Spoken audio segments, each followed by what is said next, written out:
400 feet beneath the surface of the ocean, these divers are pushing the limits of human survival.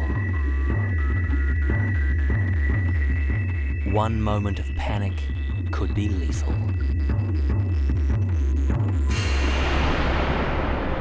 Any idiot can descend down to a 100-meter wreck, but it's getting yourself back up, back onto the surface safely, that takes the skill. In this alien environment, these divers search for one of the world's deeper diveable wrecks, using sophisticated technology which rivals that of space exploration. It's the Star Trek syndrome, to go where no one's gone before. But there are others who reject the equipment required to breathe underwater and instead dive just as deep on a single breath. I can feel my heart rate slow down. I can feel the blood move away from my extremities. I can feel a sensation of cold go across my face.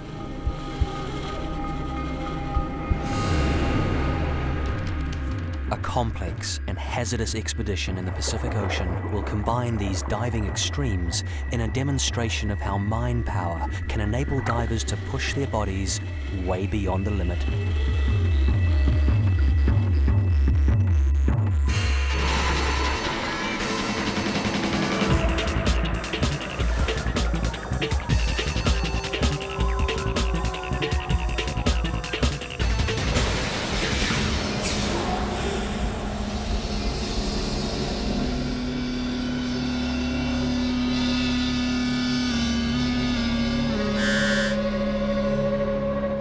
The remarkable ski field near Queenstown, New Zealand.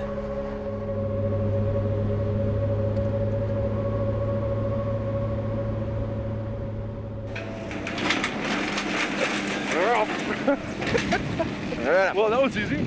These two men are beginning a journey which over 4 weeks will see them attempt an extremely dangerous dive.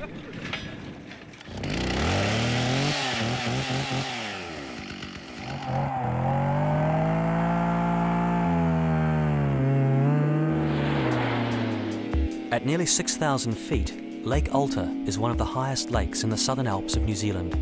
During winter, it's frozen over.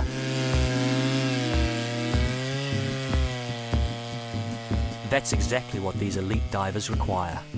Extremes.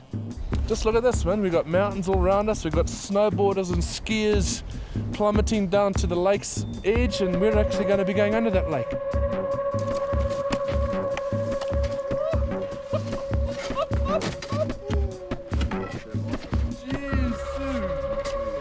Pete Mesley grew up in Zimbabwe and has lived in New Zealand for 7 years. He's a full-time diving instructor. 2,300 meters above sea level. and salt water, nowhere to be seen. For a long time, I wanted to be a marine biologist. As soon as I heard that I needed to have a lot of brains, I thought, oh, that's me. I'm history. I'm one of these people who are absolute fanatic about diving, and everything that I do around my circle of life evolves around diving. Australian Dave Apperly, an expert technical diver and explorer of claustrophobic underwater caves. First thing that springs to mind is people can't talk yet. The serenity, the peacefulness of it, and just the sound of you breathing in and then your bubbles going off. Bloody ice, it's worse than sand. Gets in the way. This is stage 1 of the build-up to a most dangerous dive. Far from salt water, Pete Mesley and Dave Apperly are testing themselves and their equipment in an environment where there's little margin for error. But we do have to find out about these breathers and see how well they're going to go in real cold water. In temperatures almost as cold as the Antarctic, the plan is to test in the most extreme conditions one essential piece of technology: the closed-circuit rebreather.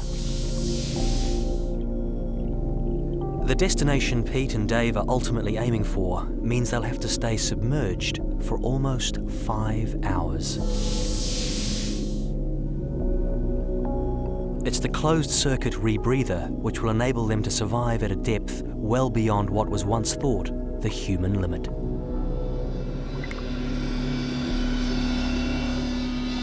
Diving under the ice can be just as hazardous as deep diving. The equipment can freeze and malfunction. In freezing temperatures, there's just one exit through the ice to the surface.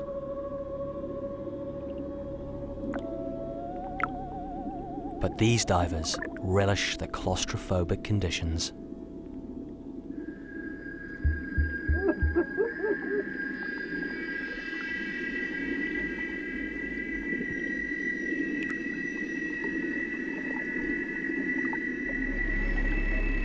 The rebreather has performed perfectly under the ice. The first stage of the expedition has been completed.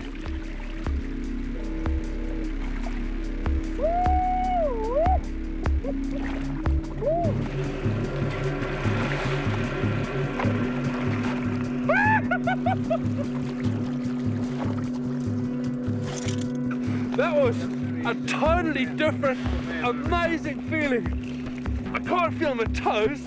I'll tell you, you put a cave at the bottom of that, and that is the ultimate. Pete and Dave's appetite for adventure has been whetted on this ice dive. But waiting for them at the other end of New Zealand is the elusive dream of Southern Hemisphere deep divers. The Niagara, once known as the Titanic of the Pacific. The Niagara was a 525-foot luxury ocean-going liner. In 1940, she struck a German mine and sank off the northern tip of New Zealand. Unlike the Titanic, there were no casualties. There was a salvage operation in 1941 to reclaim gold bars she carried. Since then, the Niagara has lain in 400 feet of water, waiting.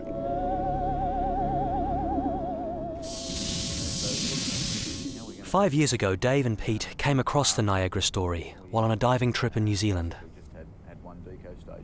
We saw this a couple of pictures on the wall of the Niagara, and then the story started to come out, and the bug started to expand from there. Especially when I heard it was a 543 odd foot luxury passenger liner sitting in 100 metres of water. It's like, we've got to go and have a look. CCR, now if closed circuit rebreather fails, you see the Robert Ballard's footage of the Titanic on the bottom, yeah, and you think, wow, I could go and dive something like this. It's got to be spectacular. In 1999, Dave and a Welshman, Tim Cashman, made diving history when they were the first to swim down the 400 feet to the wreck of the Niagara. If not the best, one of the world's best technical dives. But we still had no evidence, so I was really keen to get some sort of video footage, you know, just to show people just how good this wreck is. Since then, all three divers have dreamt of returning to be the first free-swimming divers ever to film the wreck. Tim will arrive in New Zealand on the next stage of the expedition. The divers travel north to the small coastal town of Tutukaka. This will be expedition headquarters for the next few weeks.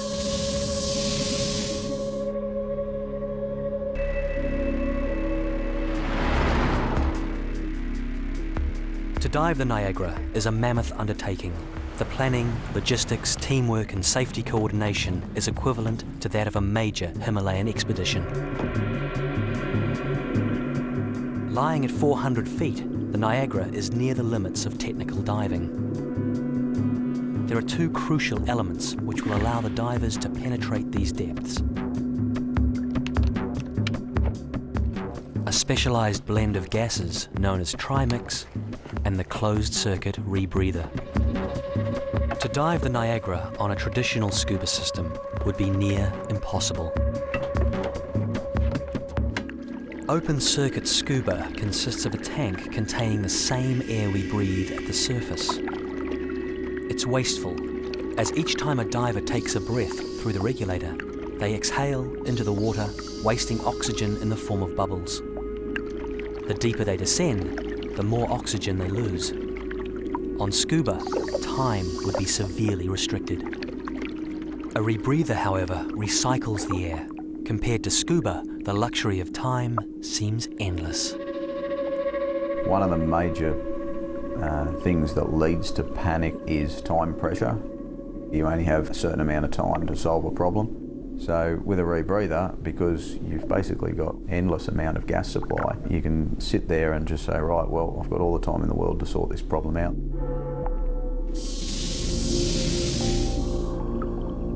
A closed-circuit rebreather starts with a breathing loop equipped with a mouthpiece. It connects to the tank which supplies the special gas mixture. As the diver exhales, each breath travels out through a tube into a chamber where the poisonous carbon dioxide is removed. The remaining gas is fed back to the diver to be used again. It's about 200 times more efficient than scuba at the Niagara depth. But it's not just air wastage that prohibits the use of scuba on deep dives. On scuba, divers experience a phenomenon called nitrogen narcosis, which can occur from just 100 feet. Stand by to leave surface. Devonport Naval Base Recompression Chamber, just down the road from Expedition Headquarters. Pete and Dave agree to a simulated dive to 162 feet, or 50 metres. Inside the chamber, breathing normal air as they would on scuba, they'll experience the dreaded nitrogen narcosis. All right, first stop, all well? As the simulated depth increases, so too does the pressure on the gases in their bodies. Nitrogen begins to dissolve quickly into their bloodstreams. The nitrogen builds up and begins to act as a potent narcotic, affecting brain function and coordination. The effect at this depth is equivalent to drinking 2 vodka martinis in quick succession. How you feeling there, right? Good? Totally off me nut. If Jesus is the answer, then what is the question? 42. Come on, keep going, give me another question. This is why open circuit scuba is not an option for the Niagara expedition. Anybody who goes to 50 metres is greatly affected. Yep. Okay, what is the square root of 175? Tell someone who cares.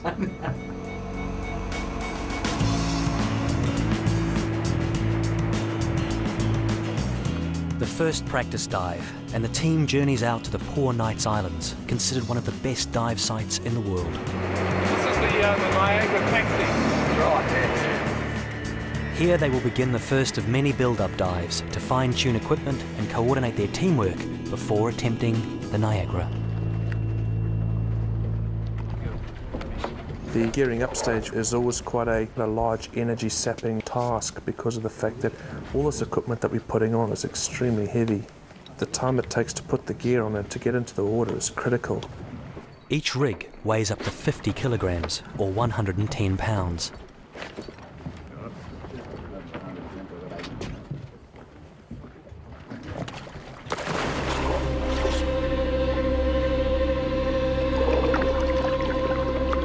The first time of the day it was really good to get in the water, dust off all the cobwebs.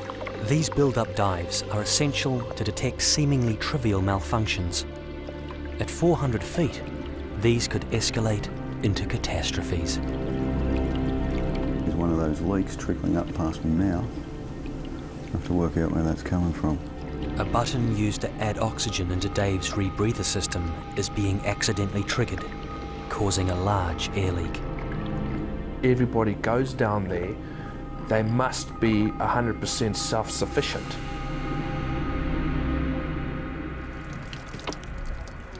We're back. Ready? They need at least another 5 dives to iron out equipment problems. The surface support team also come under scrutiny. Oh mate, you're going to have to sack him. Is it? 30 seconds till I heard the boat. 45 seconds till they picked up the buoy, and 2 bloody minutes until I got gas. Shocking. There's a lot more work to do before the team is ready. The next day, the 3rd member of the dive team turns up.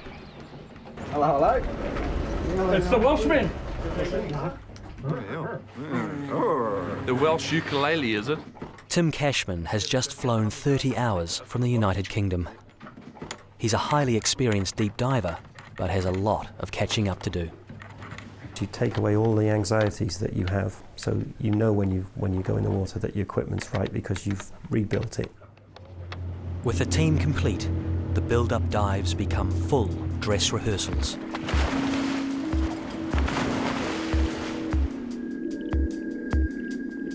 Complacency is always the thing that seems to get people. Like, you just get too familiar with the type of diving you're doing. The most dangerous part of any dive is the ascent.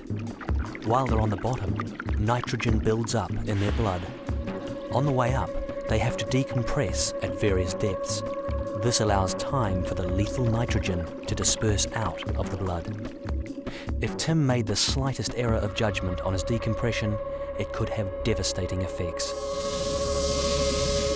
Around his body, especially the joints and spine, the sudden change in pressure would force nitrogen out of his blood and tissues, forming bubbles. His immune system would respond by sending blood platelets to the bubbles, which then obstruct blood flow. Tim would be a victim of decompression sickness, or the bends. He could be paralyzed, or even die. On the Niagara dive, the possibility of the bends will be a major threat to each diver. Each team member is fully aware of the dangers that lie ahead. They are physically ready for the challenge. Now they begin the psychological build-up.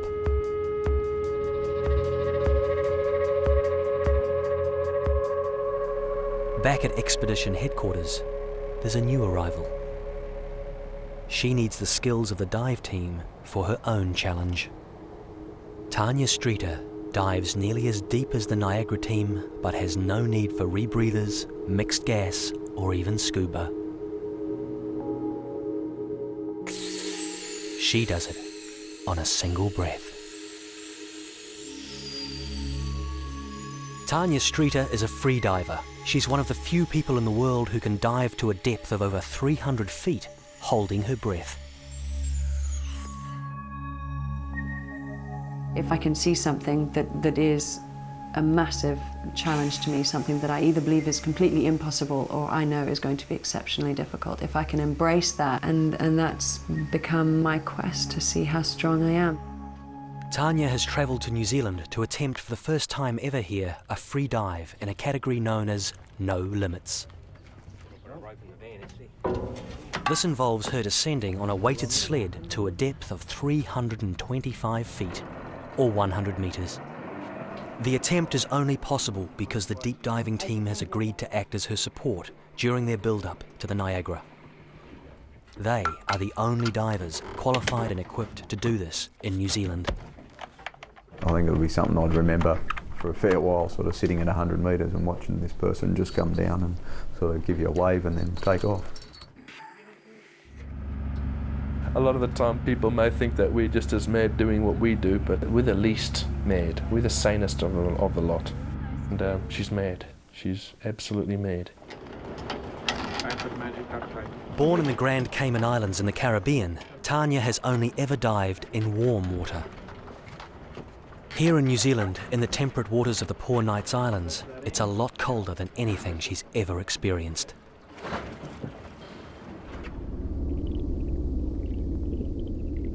The cold water could be her undoing.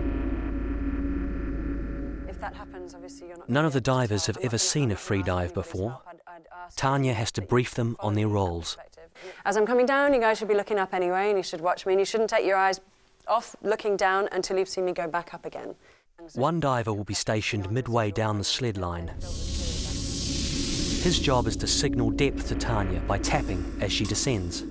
The person at 50 metres on the way down is also going to tap, but they're only going to tap 3 times as I go through 50 metres again. Tap, tap, tap as I go past, and then stop.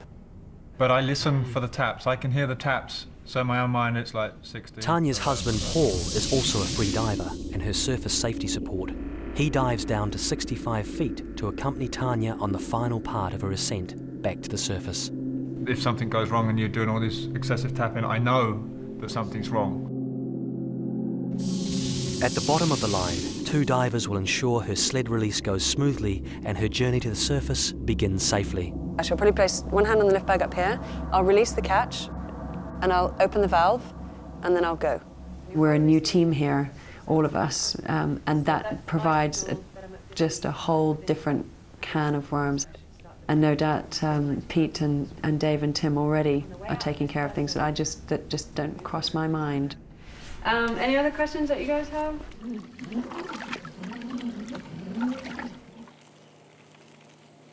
Tanya's sled rope has to be prepared for her dives. It's immersed in water, stretched and accurately measured.